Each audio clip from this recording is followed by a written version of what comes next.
The Bible separates and divides humans into nations, and not colors, continents or phenotypes. Genesis 10, verse 32 says, "These are the families of the sons of Noah, after their generations, in their nations, and by these were the nations divided in the earth after the flood." There were about 70 nations divided originally, not 3 to 6 color or continent groups. If you cannot see this simple principle, then you are basically ignoring a biblical principle. Deuteronomy 32, verse 8 says, "When the Most High divided to the nations their inheritance, when he separated the sons of Adam, he set the bounds of the people according to the number of the children of Israel." This is what people call races.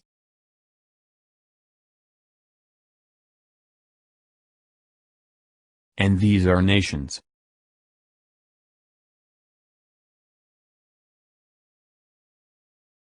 Some nations look similar, but are nevertheless separated by God.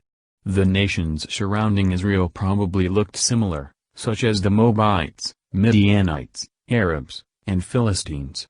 But nevertheless, they are separated by God into separate nations and not lumped together based on similar phenotypes or regional dwelling.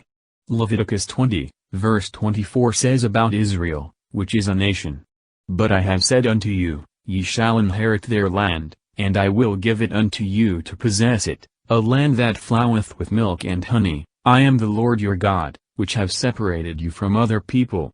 The false doctrine of, quote, race, unquote, wants to lump nations into 3 to 6 simplistic broader supranational metacategories based on phenotypes or continents.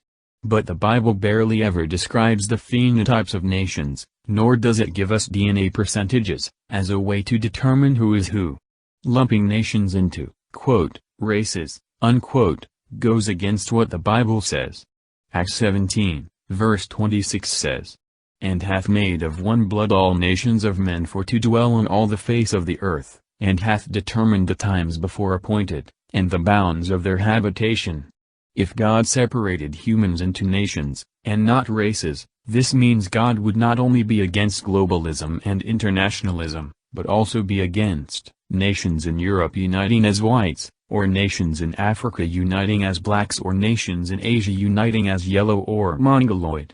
Racial identity, white nationalism, black nationalism and so on, are therefore wrong and debunked with the Bible. Nations should be able to stand alone, if they have God, and not unite with all kinds of nations around them.